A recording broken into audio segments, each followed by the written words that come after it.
নির্বাচনের পরপরই আমরা দেখছি যে তালা খুলে কার্যক্রম শুরু করার একটি চেষ্টা তারা করছেন। ধন্যবাদ আপনাকে এবং আমার সহ-আলোচক শরীফুজ্জামান ভাই, অত্যন্ত বিজ্ঞ একজন আলোচক।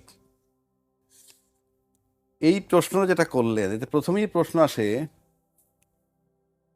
প্রশাসন বর্তমানে এই মুহূর্তে, আজকে তো নতুন সরকার 2 দিন হইল, প্রশাসন কি সরকারের নিয়ন্ত্রণে না আওয়ামী লীগের নিয়ন্ত্রণে?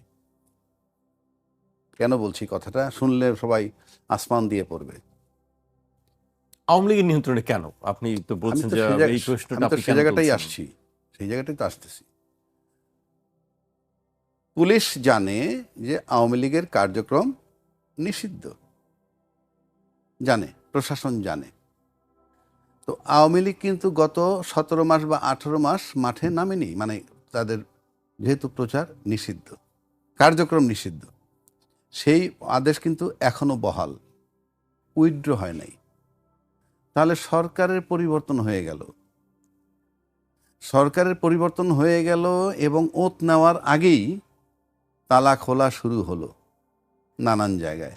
কোথাও আমি গিয়ে সাথে খুলে দিলাম, কোথাও শরীফ বেগ গিয়ে সাথে খুলে দিল, আবার কোথাও নিজেরা খুলতেছে। তাহলে কি মানে, অর্থাৎ তারা নিশ্চিত হয়ে গেল যে ওই সরকার চলে যাওয়ার মানে হচ্ছেই আমরা ধরাছোঁয়ার বাইরে এখন। তাহলে আদেশ কিন্তু বহাল আছে, আপনি কাজটা করতে পারবেন না।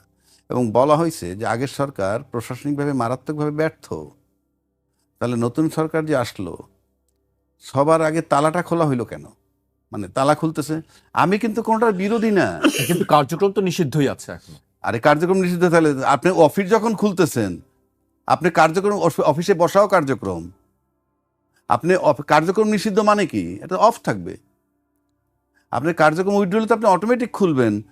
ও তাহলে খুলতে পারবেন, এরপর বৈশা চা খাইতে পারবেন, এরপরে আলাপ করতে পারবেন, তারপরে মিছিল করতে পারবেন। কথার কথা বলছি, আমি কিন্তু তাদের ওইটার বিরোধী না, আমি আমার আইনের কথা বলছি যে আমার আইনটা কোথায়। মানে নির্বাচিত সরকার আসলেই যে আইনটা কার্যকর হয়ে যাবে বা তারা বেশি, প্রশাসন বেশি ইফেক্টিভ হবে, সেটা আমি দেখতেছি না। এখন আসেন, যতক্ষণ পর্যন্ত উইথড্র না হয় আপনি অফিস খুলতে পারবেন না, কিন্তু আপনি খুলে ফেললেন কিভাবে? যে সরকার আসছে, সরকার আসার পর যদি তার এরকমভাবে সরকার আমাদের ফেভারেবল এবং প্রশাসন আমাদের কিছু বলবে না, এই দুইয়ের সমন্বয় পাইছে বলে এটা খুলতেছে, তা নাহলে খোলে কিভাবে? আপনি, এটা সিম্পল বিষয়। এখন আসেন, যেমন ধরেন, যদি বলা হয় যে অন্তর্বর্তীকালীন সরকারের সময় যে সমস্ত সিদ্ধান্ত নিছে সেগুলো মানতে বাধ্য নয়, আমি সব দিকই বলতেছি যে তারা মানবে না, অন্তর্বর্তীকালীন সরকার সিদ্ধান্ত দিছে সেই জন্য মানলাম না, সে ধরনের কোনো বক্তব্য সেজন্য বক্তব্য আসেও নাই। তাহলে আমি আলটিমেটলি দেখতেছি যে আমার, মানে এটা যদি আপনি আইনি চেহারা ধরেন, আপনি প্রাথমিকভাবে আমি দেখতেছি যে প্রশাসন কাজ দেখাচ্ছে না। আপনি খুলেন কিভাবে? সো দ্যাট সিম্পল হিসাব। আমাদের তো সাথে সাথে এখন পাইতে হবে যে এই আওয়ামী লীগের অফিসগুলো খোলা সঠিক হয় নাই এবং আইনি অ্যাকশন নেওয়া উচিত। হয়তো আওয়ামী লীগের লোক ভাবতে পারে অথবা বিএনপির লোক ভাবতে পারে কি আমি তাদের এই আওয়ামী লীগের বিরুদ্ধে বা বিএনপির বিরুদ্ধে, নো, আমি বলছি ওই সরকার থাকলে আমরা বারবার বলেছি যে প্রশাসন কাজ করছে না এবং এটা সরকারের দায়। তা সেখানে নিষিদ্ধ আওয়ামী লীগের কার্যক্রম, নিষিদ্ধ আওয়ামী লীগ অফিস খুলে ফেলতেছে, কোথাও কোনো প্রতিক্রিয়া নাই, এটা কিসের লক্ষণ? এটা আমার প্রশ্ন, এটা কিসের লক্ষণ? এবং আওয়ামী লীগের অফিসের তালা খুলছে, এটার মানে ইনডাইরেক্টলি আপনি ধরতে পারেন যে যেহেতু সরকার বাধা দিচ্ছে না, প্রশাসন বাধা দিচ্ছে না, তাহলে আওয়ামী লীগের তালা খোলা মানে আওয়ামী লীগের নিজের খোলা আর সরকারের খুলে দেওয়ার মধ্যে আমি কোনো পার্থক্য দেখি না। সুতরাং আপনি হিসাব করতে পারেন আমরা সামনের দিক কোথায় যাব। কেননা কেউই আমরা আইন মানতেছি না, যেহেতু আইন সামনের দিকে কোথায় যাব? তাহলে আপনি বলছেন বা আপনি কি চিন্তা করছেন? এই যে শুরুই তো হইলো যে আপনার আইনের উপর নিয়ন্ত্রণ নাই, আইন দ্বারা নিয়ন্ত্রণ করা যাচ্ছে না। আপনি আপনি এটা তো আমার আইনস্টাইন হইতে হবে না, কার্যক্রম নিষিদ্ধ আছে তো, অফিসগুলো খুলতেছে কিভাবে? তাহলে অফিসগুলো খুলতেছে কিভাবে? আওয়ামী লীগ কার্যক্রম শুরু হয়ে যাবে সেটি আপনি বলছেন? অফিস খোলা মানে কি? কার্যক্রম যদি শুনে তাহলে লক থাকলে সমস্যা কোথায়? অফিসের তালা খুললে আর বন্ধ যদি পার্থক্য না হয় তাহলে খোলার দরকার কি? আমি বুঝাইতেছি ওইটা। আমি আওয়ামী লীগের বিরোধী না, আওয়ামী লীগ মাঠে নামুক, রাজনীতি তার ব্যাপার, কিন্তু প্রশ্ন হচ্ছে আমার আইন প্রশাসন, যেটা আমরা 17 মাস ব্লেম দিলাম যে নির্বাচিত সরকার ক্ষমতা আসলেই আমরা দেখবো আইনের আলাদা চেহারা, সেটা কোথায় পাচ্ছি? বরং নির্বাচিত সরকার আসার পর তো অফিসগুলো খুলতেছে। এই বিষয়ে হয়তো সরকারের পক্ষ থেকে বক্তব্য হয়তো সরকার পরিষ্কার করবে বিষয়টি। আমি শরীফুজ্জামান শরীফের কাছে আসতে চাই। শরীফ ভাই, আজকে সুজনের একটি অনুষ্ঠান ছিল, সেখানে বলা হচ্ছে যে সংসদ নির্বাচনে বিরোধী দলের পক্ষ থেকে বিজয়ী দলকে অভিনন্দন জানানো নতুন রাজনৈতিক সংস্কৃতির ইঙ্গিত, কিন্তু মন্ত্রিসভার শপথ অনুষ্ঠান বর্জন নতুন শঙ্কার জন্ম দিয়েছে। সেখানে একটি শঙ্কার কথা বলা হয়েছে যে মন্ত্রিসভার শপথ অনুষ্ঠান বর্জন যেটি করা হয়েছে, শঙ্কাটা কিসের আসলে? ধন্যবাদ। তার আগে আমি একটু 2 মিনিটের মধ্যে শেষ করে দিই। রাজাক ভাই বলেছেন যে আমি আওয়ামী লীগের বিরুদ্ধে না। আমি বলি, আমি বিরুদ্ধে বলি নাই তো, আমি বলছি আমার বক্তব্য দিচ্ছি আইন সংক্রান্ত। রাজনৈতিক দল কি করলো না করলো আমার বিষয় না। আমি আওয়ামী বিরোধীও না, বিরোধীও না, দানবীয় যে প্রশাসনটা যে নাই, কাজ যে করতেছে না, আমি সেটা দেখাচ্ছি। তালা খুলতেছে কিভাবে? আমি যে আওয়ামী লীগ জুলাইয়ে দানব হয়ে উঠেছিল তার বিরুদ্ধে, অফকোর্স আমি তাদের শাস্তি চাই, আমরাও চাই, এবং সেটি আইনের পদ্ধতিতে, মবের মাধ্যমে না। গত 1.5 বছর এখানে মবের মাধ্যমে বিচার করতে গিয়ে অনেক অপরাধীকে, তার অপরাধকে ছোট করা হয়েছে, তার বিরুদ্ধে মানুষের যে ক্ষোভ সেটিকে প্রশমিত হয়েছে এবং এক ধরনের সিম্প্যাথি তৈরি হয়েছে তাদের উপরে। এটার জন্য তারা দায়ী। কারা? যারা 1.5 বছর ক্ষমতায় ছিলেন, তারা এই কাজটি করেছেন। দ্বিতীয়ত, আপনি তালা মেরে আওয়ামী লীগকে নিশ্চিহ্ন করতে পারবেন না, এটিও বাস্তবতা। আপনি অফিস তালা দিয়ে বিএনপিকেও নিশ্চিহ্ন করতে পারবেন না, এটিও বাস্তবতা। এটাকে আপনার মানতে হবে। কিন্তু এই বাস্তবতা মানতে গিয়ে আমি তাদের দ্বারা যে অপরাধ সংগঠিত হয়েছে সেটাকেও আমি অস্বীকার করব না, আমি তার জন্য বিচার করব, সেই বিচারের দাবিটা আমি করব। এই সময়কালে মানুষের মধ্যে একটা স্বস্তি ফিরে এসেছে। মবের যে শাসনটা ছিল সেখান থেকে এক ধরনের স্বস্তি ফিরে এসেছে। আওয়ামী লীগের যারা অফিস খুলছে, আমার যতটুকু ধারণা, এটা দলীয় সিদ্ধান্ত না। কতগুলো অতি উৎসাহী যারা থাকে, হটকারী যারা থাকে, তারা এই কাজগুলো করছে, এবং করতে গিয়ে গতকাল না পরশুদিন নোয়াখালীতে আবার 5 জন গ্রেপ্তার। কিন্তু তারা এতদিন করেনি কেন?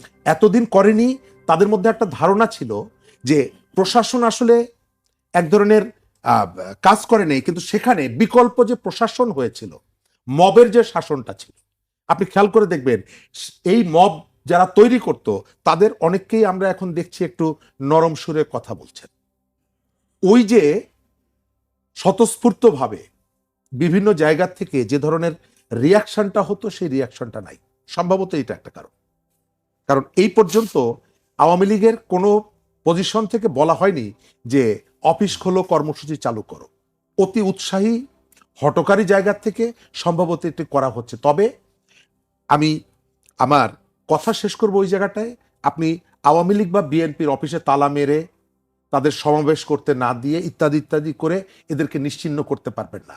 এটি বাস্তবতা, এবং সেটি আপনি আবার অ্যাটাস্টেড করেছেন, সত্যায়িত করেছেন ভোটের সময় তাদের দুয়ারে দুয়ারে ভোট চাইতে গিয়ে। তবে আওয়ামী লীগের যারা অপরাধী, যারা গণহত্যার সাথে জড়িত, যারা টাকা পাচারকারী, তাদেরকে কোনোভাবেই অফিস খুলুক আর জানালার ফাঁক দিয়ে প্রবেশ করুক, তাদেরকে ক্ষমা করা যাবে না। আমাদের এখানে রাজনৈতিক সংস্কৃতির পরিবর্তনটা আমরা চাই। সরকারি দল, বিরোধী দল, বাংলাদেশের সমস্ত রাজনৈতিক দল মিলে জাতির সংকটে কাজ করবে, এটি আমরা চাই। আমরা সংসদের সদস্যদের যে শপথ অনুষ্ঠান, সেখানে আমরা দেখলাম, তার আগেও দেখলাম, মজার ব্যাপার দেখেন আপনি, রাজনীতিবিদরা আমাদেরকে কতটা হালকা মনে করে, অথবা আমাদেরকে কতটা বোকা মনে করে, এবং আমাদেরকে কিভাবে ধোকা দেয়। বেগম খালেদা জিয়া মারা যাওয়ার পর 11 দলীয় জোটের প্রধান তারা গেলেন তারেক রহমানের সাথে। আমি দর্শকদেরকে মনে করিয়ে দিই, তারেক রহমানের সাথে গিয়ে প্রস্তাব দিলেন আমরা একটা জাতীয় সরকার করব। আবার নির্বাচনের পরে যখন তাদেরকে জিজ্ঞেস করা হলো জাতীয় সরকার হলে কি করবেন, না করব না। কারণ কি? ততক্ষণে তাদের আসন তারা যেভাবে ভেবেছিলেন সেটি হয়নি, সংখ্যাগরিষ্ঠতা সেটি পায়নি। অর্থাৎ মাত্র সপ্তাহখানেকের মধ্যে আপনি আপনার রাজনৈতিক টার্গেট, রাজনৈতিক কৌশল আপনি পাল্টে ফেলছেন। সুতরাং সকালে শপথে যাওয়া, বিকালে শপথে না যাওয়া, এটি অস্বাভাবিক কিছু না। আমাদের এখানে হয়েছে না, কিন্তু এখানে শঙ্কা প্রকাশ করা হয়েছে যে এটি শঙ্কার বিষয়, সুজনের পক্ষ থেকে বলা হচ্ছে সুজন, শঙ্কার জায়গাটা কোন জায়গায় আসলে? শঙ্কার জায়গাটা হলো যে আমরা যে ইউনিটির কথা বলেছিলাম, সেই ইউনিটি ইউনিটি থাকবে না, এটা থাকবে না কেন? আমাদের টোটাল সবকিছুই হচ্ছে ক্ষমতা কেন্দ্রিক। আমরা এখানে যত নীতির কথা বলি, আমরা যত আদর্শের কথা বলি, পাবলিক ইন্টারেস্টের কথা বলি, পাবলিক স্বার্থের কথা বলি, এটা হচ্ছে গৌণ, মুখ্য হচ্ছে ক্ষমতা। আপনি আজ থেকে 15 দিন আগে আমি আপনার সাথে বসে প্রস্তাব দিলাম যে আমরা একটা জাতীয় সরকার করব। যখন আমি পরাজিত হলাম, অন্য আমাকে এসে জিজ্ঞেস করছে যে যারা বিজয়ী হয়েছে তাদের সাথে কি জাতীয় সরকার করবেন? আমি বলছি না, করব না। নির্বাচনে যে আসনগুলোতে আমি বিজয়ী হচ্ছি সেই আসনগুলো নিয়ে কোনো প্রশ্ন নাই, কিন্তু নির্বাচনে যে আসনে আমি বিজয়ী হচ্ছি না, আমি প্রশ্ন তুলছি সেগুলো নিয়ে। সরকার প্রধান যখন বলে যাচ্ছেন যে এই নির্বাচনে কারা কারা বিজয়ী হবে, আমি ওটা নিয়ে প্রশ্ন তুলছি না। আমি জিজ্ঞেস করছি ইলেকশন কমিশন, তুমি যথাযথ দায়িত্ব পালন করো না। আমি অভিযোগ করছি বিএনপি সংখ্যাগরিষ্ঠতা পেয়েছে, অভিযোগ বিএনপির দিকে। আরে নির্বাচন তো বিএনপি করে নাই, নির্বাচন তো সরকার করেছে, নির্বাচন তো ইলেকশন কমিশন করেছে। তাদের বিরুদ্ধে আপনার কোনো অভিযোগ নাই, আপনার অভিযোগ হচ্ছে বিএনপির বিরুদ্ধে, বিএনপির অভিযোগ জামাতের বিরুদ্ধে। তাহলে আপনি এটি ধরে নিচ্ছেন যে এই ইলেকশনে আসলে ইলেকশন কমিশন অথবা গভর্নমেন্ট ফাংশনাল ছিল না। তা না হলে রাজনৈতিক দল প্রতিদ্বন্দ্বীরা একজন আরেকজনকে হারিয়ে দিতে পারে নাকি? আপনি সেই কথাটা কেন বলছেন? জি, শরীফ ভাই আপনার কাছে আবারও আসবো। আমি রাজ্জাকের ভাইয়ের কাছে আসতে চাই। আপনি আসলে কোনো শঙ্কার জায়গা দেখছেন কিনা যে বিষয়টি সুজন অ্যাড্রেস করেছে যে আসলে যে শপথ অনুষ্ঠানে না যাওয়া, সেখান থেকে কি ঐক্যের কোনো বিরোধ বা ফাটলের শপথ মানে আপনি বলছেন মন্ত্রী পরিষদের শপথ হয়ে যায়নি? না না, শঙ্কা কি হবে না হবে বড় কথা না। বড় কথা হচ্ছে যে আপনি যখন 2/3 মেজরিটি পেয়ে যায় কেউ, তখন যদি সে কিছু কেয়ার না করে, অবজ্ঞা করে, অবহেলা করে, কিছু করার নাই। বিষয়টা ওইখানে। কেননা কতগুলো বিষয় আছে, আপনি যদি বলেন যে আইনে নাই, তো আইনে তো সব থাকবে না। যেমন ভাই বোনের সম্পত্তি কি, ভাই পায় ডাবল, বোন পায় ভাইয়ের অর্ধেক, তাই না? এখন ভাই আর বোন মিলে যদি বলে যে না, আমরা দুজন সমান সমান নিব, তাতে তো ওই যে মুসলিম লতে তো তা নাই। মুসলিম লতে আছে ভাই ডাবল পাবে, বোন ভাইয়ের অর্ধেক পাবে। কিন্তু ভাই বোন মিলে যদি বলে দেন আমরা দুজনে সমান ভাগ করে নিই, তাহলে আইনে কিছু আসে যায় না। আমরা এখন যেমন কথা তুলতেছি, আইনে নাই, কি নাই? আইনে গণভোট নাই, কিন্তু আমি তো গণভোট মেনে নিছি, গণভোট করব। গণভোট করার জন্য সরকার একটা অধ্যাদেশও জারি করছে, তার ভিতরে বলা আছে গণভোটটা ফাইনালি কার্যকর কিভাবে হবে। না হইলে সেটা ভিন্ন কথা। গণভোট মেনে নিলাম, নির্বাচনের সময় বললাম যে হাতে ভোট দাও, আমরা তো মেনে নিলাম। তো মেনে নেওয়ার পর যদি আমরা এখন দুইটা ওত নেওয়ার কথা, একটা নিলাম সংবিধান সংস্কার হিসেবে, আরেকটা হচ্ছে সংবিধান সংস্কার পরিষদের সদস্য হিসেবে, আপনি তখন নিচ্ছেন না। আপনি যদি না নেন, কি করার আছে? এখন আপনি নিচ্ছেন না বইলে আবার মন্ত্রী পরিষদে আমরা গেলাম না, মানে মানে যারা গেল না তাদেরই বা কি করার আছে?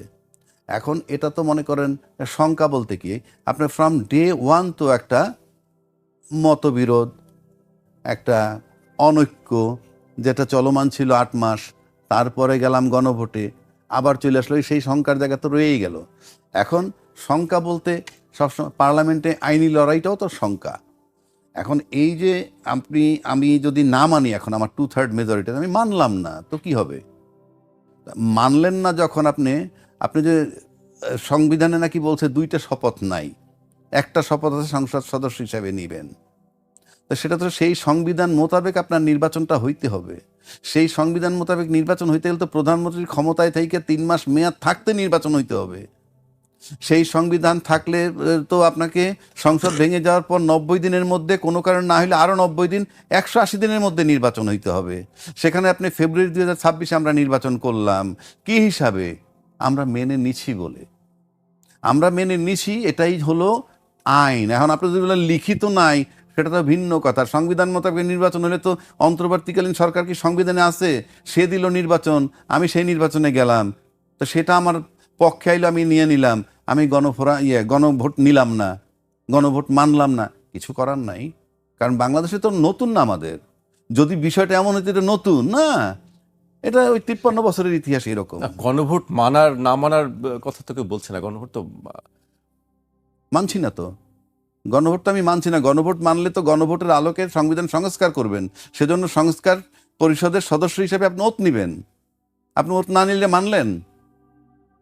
ওত না নিলে তো মানলেন না, আপনি তো বসতে হবে এটি নিয়ে। আপনি ওত না নিলে তো এটি নিয়ে বসবেন না। এইবার আসেন যে এই মানে আমি এই যে গণভোটের কথা যেটা আমরা বলছি, এইটা যদি আপনি এখন কার্যকর না করেন তাহলে কি হবে? কিচ্ছু হবে না।